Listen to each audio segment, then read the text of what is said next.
Bonsoir, heureuse de vous retrouver sur Sahel TV pour le journal Les Titres.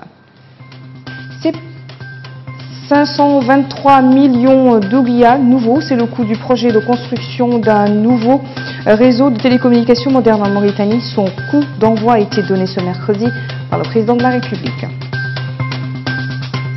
De nouvelles ONG islamiques fermées par les autorités judiciaires, raison évoquée, le manque de transparence de leur financement.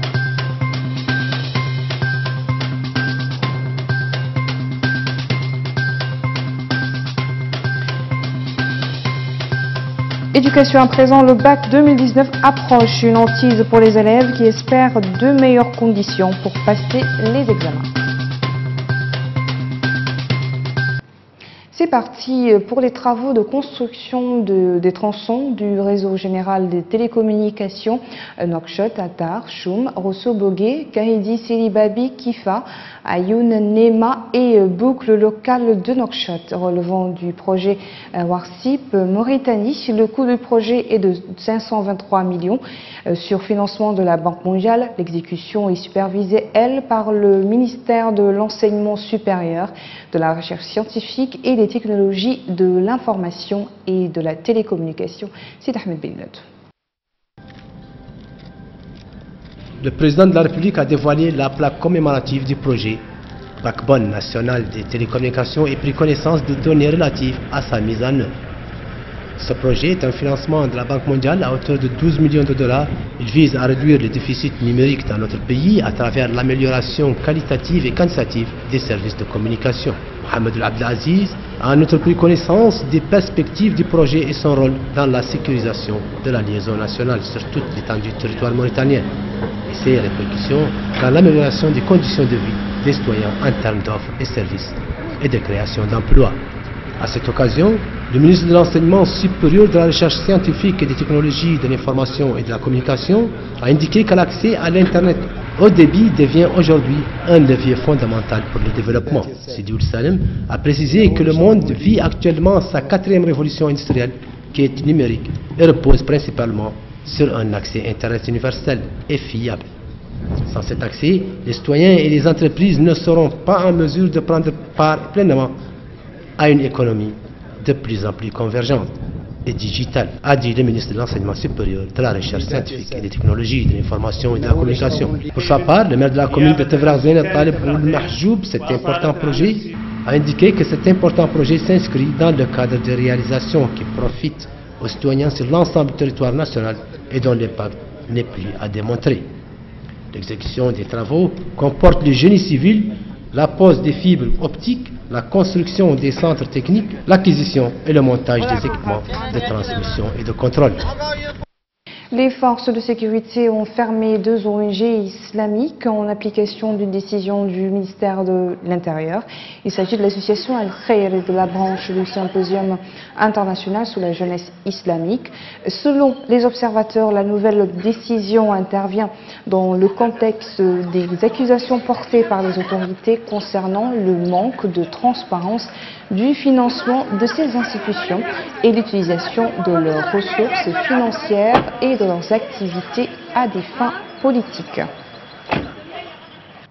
Plusieurs orpailleurs ont été blessés hier après que le camion qui les transportait a été renversé. Il revenait de la zone orifère de Guelbendour, à 120 km de la ville de Zouérat. Les premières informations recueillies auprès des personnes en provenance de la zone parlent de blessés graves parmi les passagers du camion. Des milliers d'orpailleurs se retrouvent dans la zone de Guelbendour depuis que les autorités mauritaniennes ont décidé d'octroyer des autorisations de prospection pour l'or dans cette région. Le ministère de la Jeunesse et des Sports organise un gala de l'événement de levée de fonds pour les Mourabitoun pour la CAN Égypte 2019 le vendredi 8 mars prochain au siège de la Fédération mauritanienne de football. Il sera suivi d'un téléthon ouvert au public les 9 et 10 mars retransmis en direct des chaînes locaux de la télévision nationale El Mauritania afin de permettre à tous les Mauritaniens désireux de soutenir leur équipe nationale de se manifester. Éducation, le mauvais souvenir du très faible taux de réussite au baccalauréat en 2019 hante toujours les élèves terminalistes qui se préparent à affronter cet examen en juin prochain. En cause, le déficit en professeurs, la correction des épreuves et le manque de sérieux chez les élèves. Autant de problèmes qu'ils espèrent surmonter pour obtenir de meilleurs résultats.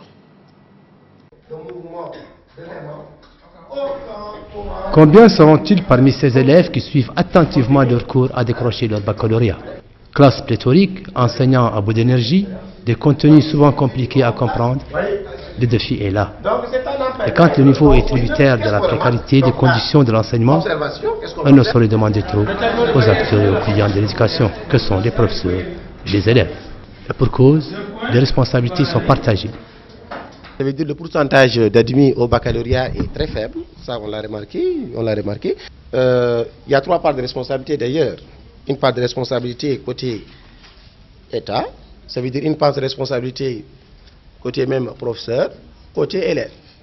Donc vous voyez, tout de suite, on vient de faire un cours de l'électromagnétisme. Bon, on peut dire que les élèves ont un tout petit peu compris, mais il y a des choses, des termes qu'ils n'ont pas un tout petit peu, voilà, des choses qu'ils n'ont pas un tout petit peu compris. Alors, il n'y a pas d'assez de matériel. Il n'y a pas de matériel. Il n'y a pas. Quand je dis, par exemple, quand je suis en train de faire l'expérience, là, je suis obligé de, tout simplement, de dessiner. De dessiner, tout simplement. Mais avec des matériels didactiques vraiment adéquats, je pense que les élèves vont plus comprendre. Les élèves ont également leur mot à dire dans cette situation délétère. Pour eux, autant on peut leur reprocher un manque de niveau et de sérieux, autant il faut indexer une administration qui ne s'acquitte pas suffisamment de son devoir et ne dote pas assez les écoles de ressources humaines suffisantes. Nous avons beaucoup de problèmes comme le manque de professeurs. Par exemple, pour le français, c'est un seul professeur qui s'occupe de toutes les classes, ce qui n'est pas normal. Nous demandons à l'administration de régler ce problème afin que nous puissions préparer et réussir le bac cette année. Pas seulement l'administration, les enseignants eux-mêmes ont intérêt à mieux faire si on veut obtenir des résultats acceptables au baccalauréat. Il y a une part de responsabilité des élèves. Certains arrivent en terminale sans niveau, ni aucune préparation. Certains professeurs également ne font pas l'effort de nous faire comprendre les leçons. Nous voulons en plus qu'il y ait des travaux pratiques, avec des expériences et des expérimentations. Il faut du matériel didactique pour que nous puissions être au même niveau que les autres élèves à travers le monde. Les correcteurs aux examens non plus n'ont aucun niveau et souvent ils pénalisent les élèves à la correction du bac, ce qui n'est pas bien.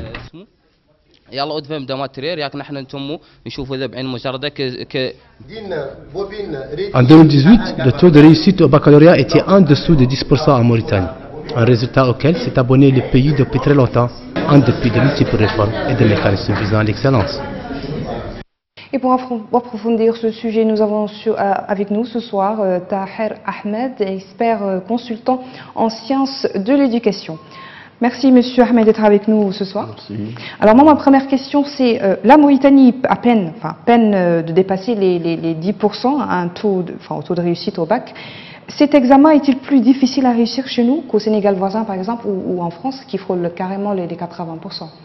Enfin, merci, je vous remercie d'abord de l'opportunité que vous m'avez offerte. Quant aux examens du baccalauréat, l'examen du baccalauréat n'est qu'une évaluation certificative comme toutes les autres. Mais il se fait c'est-à-dire dans des conditions. Normalement, au cours de l'année, il y a un contenu d'apprentissage que les élèves doivent digérer et comprendre. Donc, comme l'ont si bien dit certains professeurs, la responsabilité est partagée. Si par exemple le manque de réussite est dû à l'absence des élèves, donc la responsabilité de l'élève et de ses parents. Si il est dû c'est-à-dire aux absences des enseignants, ça c'est la responsabilité des enseignants et de l'État qui doit veiller à ce que chaque enseignant dispense les contenus annuellement qui sont prévus pour ses élèves. Dans une autre part, il y a également l'évaluation qui n'est pas critériée. L'évaluation n'est pas critériée parce que les évaluateurs doivent pouvoir apprécier à sa juste valeur ce que l'élève a écrit. Donc si l'évaluateur est fatigué, il peut donner une note parce que nous avons une fois vérifié, nous avons pris un certain nombre de feuilles d'examen qu'on avait distribuées sur 20 examinateurs. Alors, les notes ont varié de 0 à 10 sur 10. C'est-à-dire que l'évaluation constitue également un problème. Donc, le manque, c'est-à-dire l'échec des élèves est dû soit à l'évaluation qui n'est pas critériée, soit les élèves n'ont pas digéré les contenus d'apprentissage qui sont prévus annuellement. Voyez.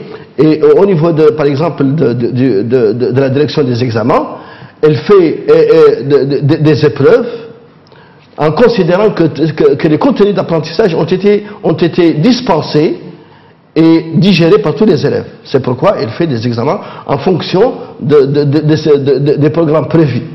Mais s'il arrive que certains ne réussissent pas, c'est-à-dire qu'il y a un problème. Soit de l'évaluation qui n'est pas critériée, soit également de l'absentéisme des élèves ou des enseignants qui a fait perdre des cours. Et il s'est trouvé que ces cours ont été l'objet de Mais est-ce qu'il y a aussi un problème de niveau des professeurs? Est-ce que ce problème se pose? Absolument, il y a également le problème du niveau des professeurs parce que l'enseignant tout au long de l'année doit faire l'objet de formation continue pour être, c'est-à-dire pour rester à jour et pour pouvoir également varier ses modes d'apprentissage. Parce qu'au niveau, par exemple, des professeurs, il est demandé à ce que le professeur identifie les besoins diversifiés de ses élèves. Et c'est à la suite de l'identification des besoins diversifiés des élèves qu'il varie son mode d'enseignement en fonction du développement physique et mental de l'adolescent. Donc, si le professeur n'est pas formé, il ne sait pas les techniques pédagogiques, il ne sait pas la psychologie de l'adolescent, il ne sait pas les techniques pédagogiques novatrices, l'élève certainement sera voué à l'échec. Voyez, parce qu'il peut soit faire des gestes qui vont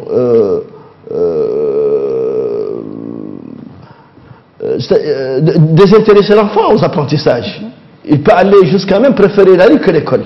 Parce qu'au niveau de la rue, il a un groupe d'amis qui lui donnent des responsabilités et qui le considèrent comme responsable, alors qu'à l'école, il est devant un professeur qui veut montrer ses faiblesses, montrer qu'il est ignorant, parfois il l'insulte et tout ça. Donc les traitements pédagogiques peuvent avoir des problèmes. Mais selon vous, qu'est-ce qu'il faut faire pour relever ce niveau justement, la part de responsabilité de chacun, que ce soit les parents, les professeurs, les élèves? Ce qu'il faut faire, c'est très simple.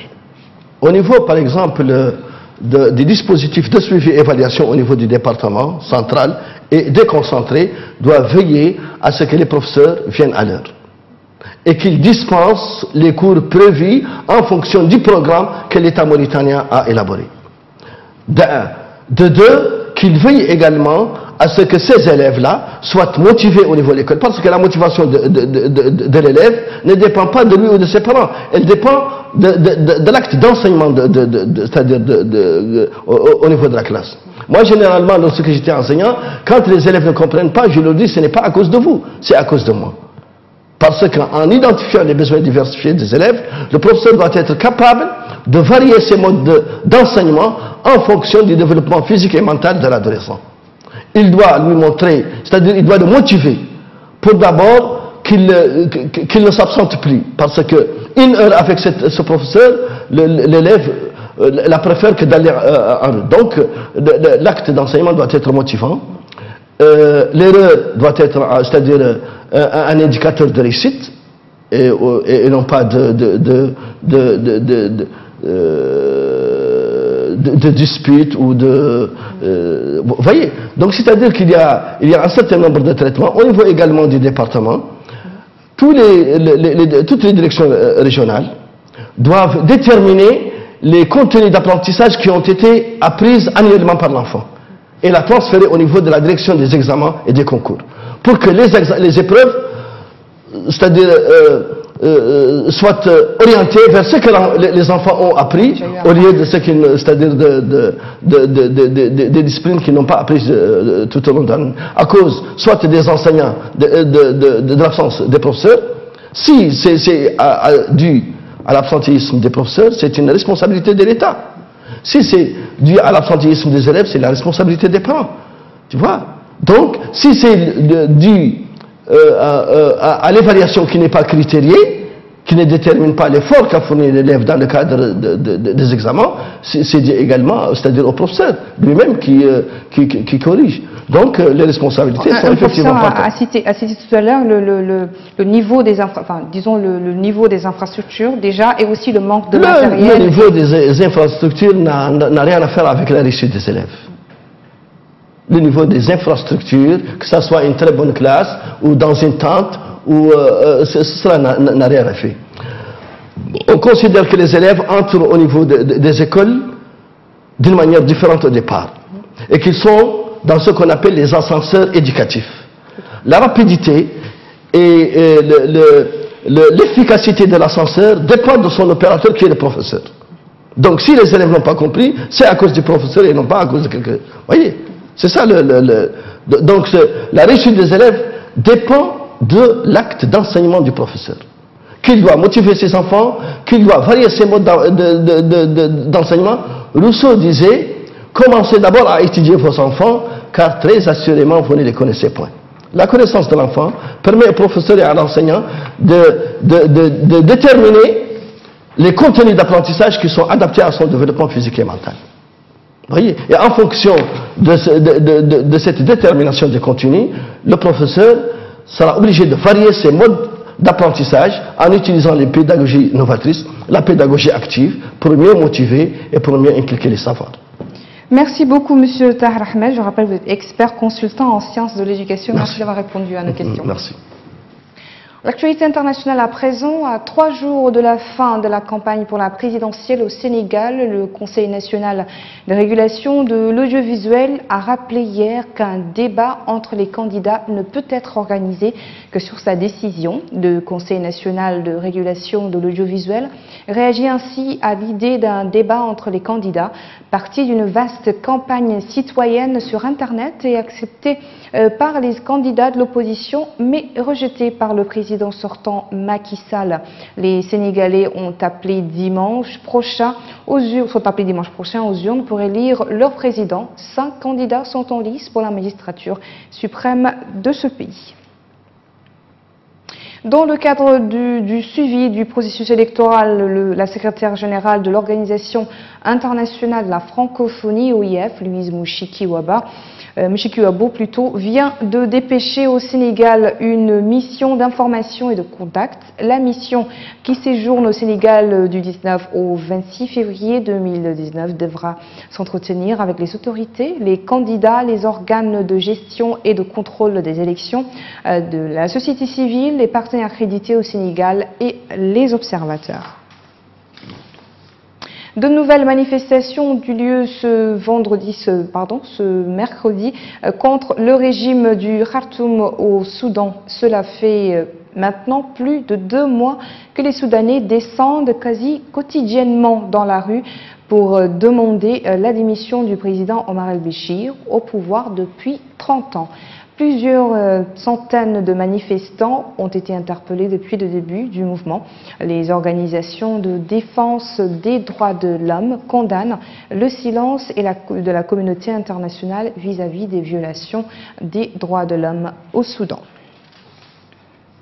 En Syrie, des dizaines de civils, mais aussi de combattants du groupe État islamique se sont rendus aux forces arabo-kurdes à Barghouz, dans l'est du pays. Les combattants de l'État islamique ne tiennent plus que quelques pâtés de maisons, dans ce qui dit, où ils sont retranchés dans des tunnels au milieu d'un océan de mines enfouies pour entraver l'avancée de FDS. L'OSDH a toutefois fait état de négociations entre FDS et djihadistes qui réclameraient un corridor de sortie. Il n'était pas en mesure de préciser vers quelle destination les combattants de l'État islamique souhaiteraient être transférés. Ainsi prend fin ce journal. Merci à vous de votre attention. Le rappel des titres. 523 millions d'oubliés nouveaux, c'est le coût du projet de construction d'un nouveau du réseau de télécommunications modernes en Mauritanie. Son coût d'envoi a été donné ce mercredi par le président de la République. De nouvelles ONG islamiques fermées par les autorités judiciaires, raison évoquée, le manque de transparence de leur financement.